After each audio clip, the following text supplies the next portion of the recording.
Hello, hello, hello everyone, and welcome back to another Fallout 76 Weapon Spotlight. Today we're going to take a look at a Bloodied Swing Speed Bone Hammer, which is a weapon unique to Fallout 76. I don't think it was here since day one of the game. I believe these were added during the Wild Appalachia update. Could be wrong about that though. But it's an interesting two-handed melee weapon with some good effects, so we'll see how it does. Remember, if you like videos like this and you want to see more, you can go ahead and get subscribed, hit the like button, leave a comment. I appreciate all of that. Now, before we get too far out into the weeds on that, let's just take a look at the weapon itself. We'll review the build, and then we'll jump into our somewhat modified testing run today. And remember, as always, I do include timestamps here, so for those of you who want to skip over the build explanation and just jump right into the action, you can easily do that. Let's go ahead and take a look at the weapon itself. So here what we have is a Bloodied Bone Hammer with 40% faster swing speed and extra agility. So the Bloodied effect, as we all know, is basically the king of damage in Fallout 76, even though it was the most affected by the big damage changes that came a few months back.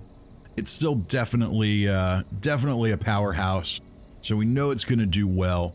Faster swing speed on a melee weapon, especially a slower swinging two-handed melee weapon, is really important for DPS, so that's going to be good. And this one gives us a little extra agility, which honestly isn't going to do a whole lot for us today, I don't think, but you know, doesn't hurt to have. The only thing I would think would really be better there would be either reduced weight or extra strength for a little more damage. So, all in all, not bad. There are no modifications that I know about for this weapon. I tried to mod it and it wasn't even an option, so we're pretty straightforward with this one. It's a big old hunk of ultracite-ridden bone that we're going to smash our enemies to death with.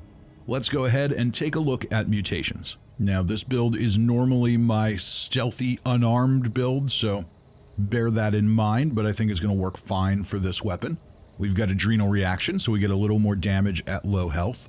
Bird Bones and Marsupial, so we can jump high and land softly.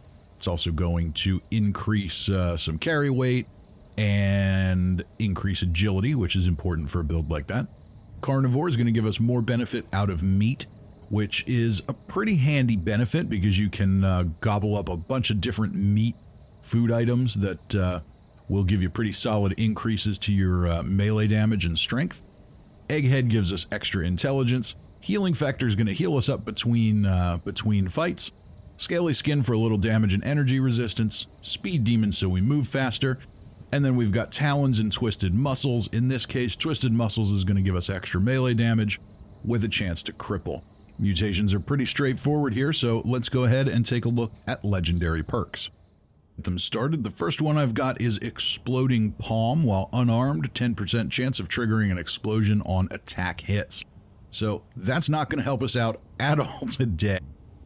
Today we're using a regular melee weapon, not an unarmed weapon, so not going to get a whole lot of use out of that one, but normally I do get some. Second up is Survival Shortcut. That one's going to generate a survival chem every 30 minutes up to a max of 5. I found that just 1 star in that is perfectly fine. It generates more than I need. Other players may use them a little more, but so far it's worked well for me. Next up is Taking One for the Team. This makes my enemies take more damage if they attack me when I'm on a team. I found in my melee character I do tend to take more hits, which means my enemies are attacking me more, so that makes all the sense in the world if we can make them take a little more damage.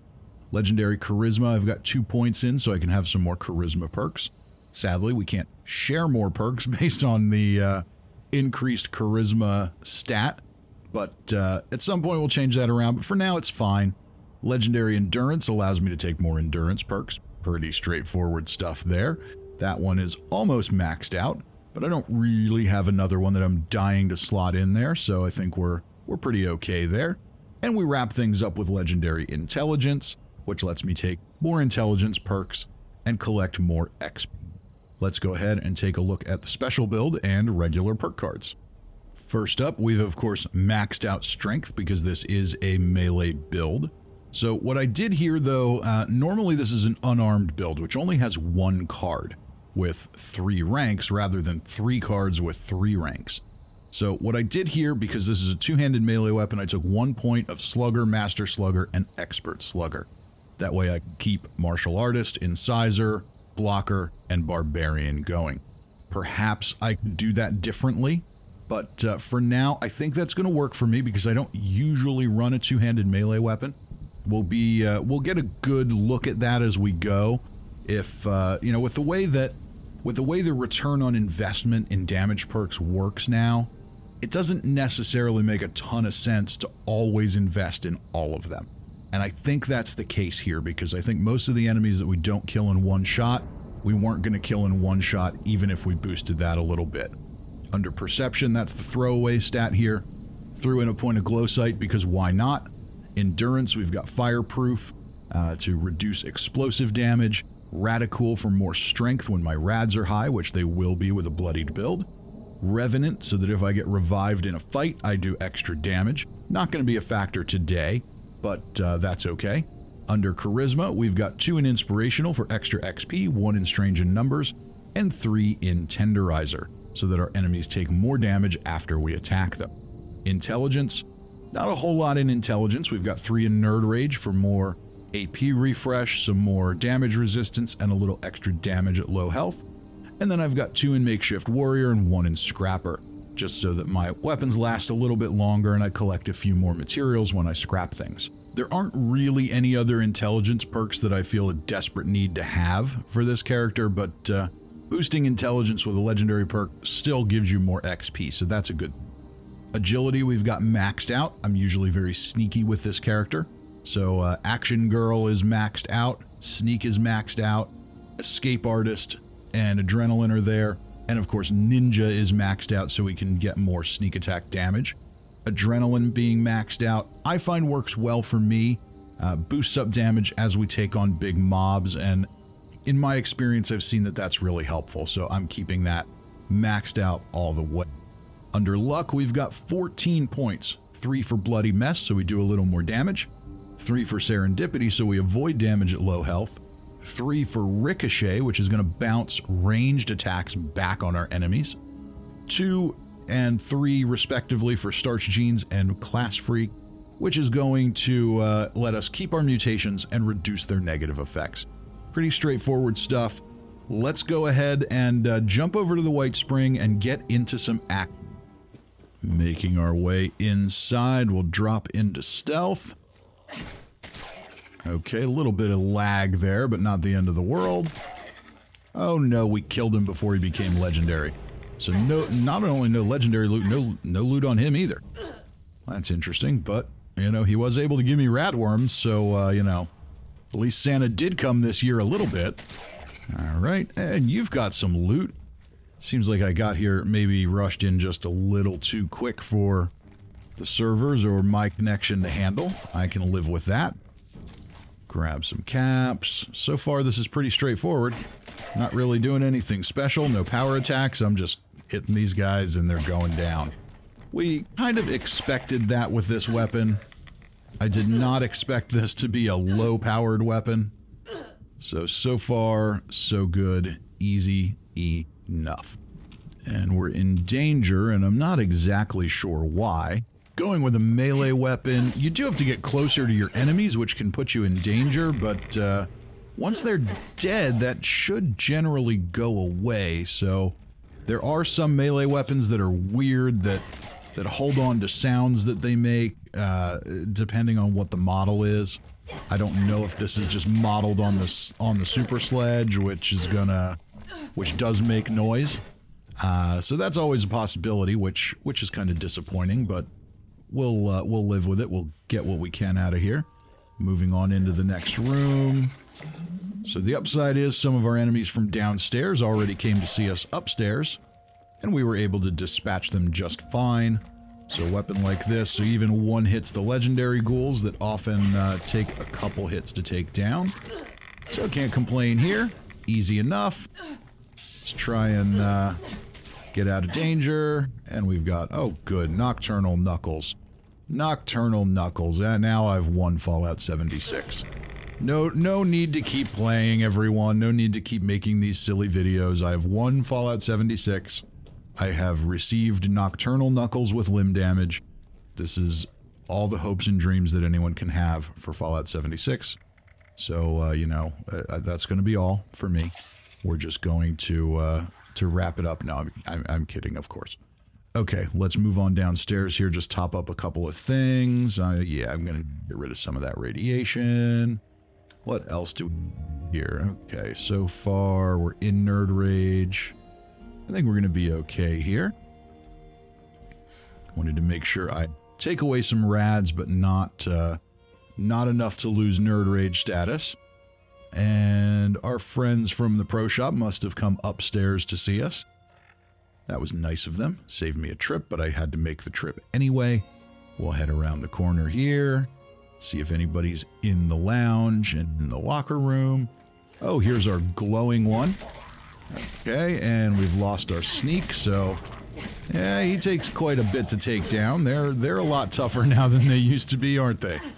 Grab another legendary item, and also... well, fortunately, we took down our last enemy there when we went down, so we'll just go ahead and clear out the outside before we head over to the deep. And he's dead as a doornail, so that's good. Who else do we have over here? Probably one or two running around on the other end. That's usually the case. But of course, they could have run inside after us too. That happens sometimes. There's two. All right. Whitespring's cleaned up. All one-hit wonders. Let's head to the deep. I expect our foes to be a little more formidable here, but we'll see how we do against the Liberators. One hit. Okay. But we're in stealth. That's why. So as long as we're in caution, we're going to do really well. Once we drop out of caution into danger, like now, we do lose a little bit of power. I don't know if that was 2 hits or the first one didn't register. Okay, back in caution. And 1 hits again, and now we're back in danger. But these enemies are shooting at us, so they should take a little more damage when we hit them. Yes, they did. Good, good, good. Go away. Yep, you needed 2 hits. All right, make our way down the catwalk again. Can we get out of danger? There we go. We're back in caution. But this guy still seems to know where I am. And he needed 2 hits as well. And, oh, there's our missile sniper. That's nice of you to not make me run up the fire escape after you. Well, you know, some of these guys are taking more than 1 hit. Some of them aren't. I'm guessing some of them have hit me. Therefore, they're taking more damage. You will notice I'm running on a public team here to max out strange in numbers benefits and things like that. So power armor guy took 2 hits. That's not too much of a shock. We'll run on inside here. Now, while I am maxing out mutation benefits and things like that, I have not eaten any foods to buff my melee damage. I have not taken any chems to buff my melee damage, so it's a fairly safe bet that some of these enemies that are taking more than 1 hit might go down easier with some of those things active. Okay, Ricochet took a chunk of health from him. And you can see at this point I'm not even going to bother sneaking in here. We're just gonna run in and beat things to death. 2 hits again on the Kami Commander, easy enough. Kami Soldier, 2 hits when we're not in stealth. So, not bad. I'd like to see a little more power out of it, but not too bad. Okay, let's head over to Solomon's Pond and see how this does against a Behemoth. The big question is, can we stay in sneak the whole time and get that sneak attack multiplier, or is he going to detect us and take away some of that damage? Oh, look at him. He's very, very intimidating, ladies and gentlemen. Very intimidating indeed. We'll just whack him in what would be his man parts there, but he's a super mutant, so he doesn't have those. All right. So we got a couple hits that didn't register. We didn't stay in stealth the whole time. So, you know, but still, he's dead. We're not. Let's move on. Now, I had quite the time of it trying to get a Scorch Beast to land. Because I didn't have a shotgun on me, and that is unfortunate. So, we're just going to go to a couple of different places here with some tanky enemies. Sunshine, is it the Sunshine Farm? I don't even remember what it's called. Either way, there's Mirelurks here, Mirelurk Kings, there's a Mirelurk Queen here. That should give us a pretty good idea, then we'll kill off a sentry bot, see how that goes. But, you know, I'd like to go after Scorch Beasts because they're big and tanky with ranged weapons, but with melee weapons, sometimes they don't cooperate, and that's not really all that fun. So let's go ahead and kill some Mirelurks. Try and boost up adrenaline a little bit before we take on the Queen. So even through the shell, couple of hits, not bad. I wasn't super impressed with how this did against the Communists, but did well against the Mirelurks, and not doing amazing here. Now I'm sure with some food and chem buffs and a proper two-handed melee build, you'd probably do a little better, but overall, we're still in stealth, that's good. So, not amazing. Took more hits than I would have expected, to be quite honest, but it got the job done. Can't really complain too much. Let's run over to RobCo and kill a couple of robots. Making our way up the road here, we'll start with a sentry bot. We've got a level 75 Annihilator sentry bot. Can we hit him in the fusion cores? That did some damage. And yeah, just a couple of hits there, so not quite as tanky as the Mirelurk Queen we just took on. But that's okay, we'll take out a couple others just to see what that's like. Then we'll head on over to Huntersville and wrap things up. So we've got a Colonel Gutsy clipped into the car here. A power attack will knock him out in one hit. And how about you, Mr. Protectron? Another one-hit wonder power attack. Does the job just fine. And how about an Eyebot? Yep, there we go. Power attacks all day long. We've got AP for days. That is one of the benefits of this weapon. We've got a couple other robots back here. And then with no power attack, you can see 2 hits. There we go. How about you, Mr. Protectron? You went down in 1 hit. That's good enough. Now, I tried to go to Huntersville. Unfortunately, someone else had already cleared it out. So here I am at WestTek. We're just going to run the outside here. You'll see how this works with some super mutants. Power attack, 1 hit. That's what I like to see. How about you? Power attack. We still needed another one on the legendary. So, in all honesty, this is performing about as well as my unarmed weapons do. So that's, I don't know if that's good or bad. Level 60. And no power attack, I needed 2 hits. Interesting. Okay, can usually one hit those guys with an unarmed weapon. So, I don't know. Some of the damage just seems a little weird here. But, so far, so good. We'll run at you. Run straight at you with a power attack. You're definitely going down, because when we're running, sprinting ahead, we do hit a little harder. I have noticed that. And, you know, it looks like somebody might have been through here too, but I think we get the point. Let's run around back and see if anybody's hanging out there. Come on, super mutants. We just need a couple more, and I think people will get the point of this thing. We'll head on to the back, and there's a couple more. Alright. We just need to murder a few of you for science. Okay, 2 hits. 2 hits again. Easy enough. And how about you? And you went down easy enough in that. 2 hits. And we've got a couple more. There's a turret over here. We've got a super mutant up on the observation platform here. And 2 hits for you. And how about you? We still needed a second hit on the Hound.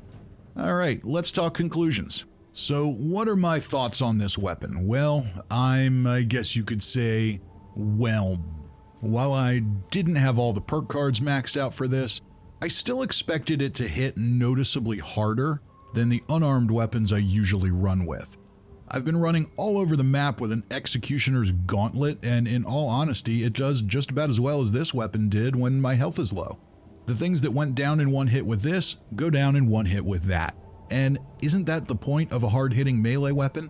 To kill things in 1 hit? For average enemies, this did just fine. The extra swing speed helped make it a little more pleasant to use as well. Against the tankier things though, like the Mirelurk Queen, I felt like it left a little bit to be desired, but overall it was good, just not noticeably better than any number of other weapons. While the weapon is unique and it looks pretty cool, it also doesn't seem to have anything special about it. Its animations or the way it feels, they're just, I don't know, there's just something unnatural about it. It feels like I'm clicking a mouse and somehow making contact to do damage. It doesn't feel impactful at all. Unlike weapons like a Deathclaw Gauntlet, Power Fist, or the Gauntlet from Wastelanders, where the animations and sounds they make really create an experience when using the weapon. That criticism isn't limited to this weapon either. I feel that way about pretty much every two-handed melee weapon I've tried. They work reasonably well, but they just don't feel fun to use, at least not to me. With all that said, it got the job done, so I can't knock that part.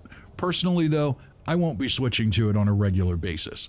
Even if my unarmed weapons are marginally less effective, they're just more fun to use, so it was worth a look, but ultimately, it's not for me. And that, my fellow humans, is gonna wrap this one up. Remember, if you enjoyed this, found it useful, or anything in between, be sure to go ahead and subscribe, hit the like button, or leave a comment. There's always plenty more to come on the channel, including new weekly live streams on Monday and Tuesday evenings. Brief lawyer speak here, subject to change as time goes on, but we're going to keep doing more of those. Anyway, I hope to see you all soon. Till then, I'm Fisty McRib.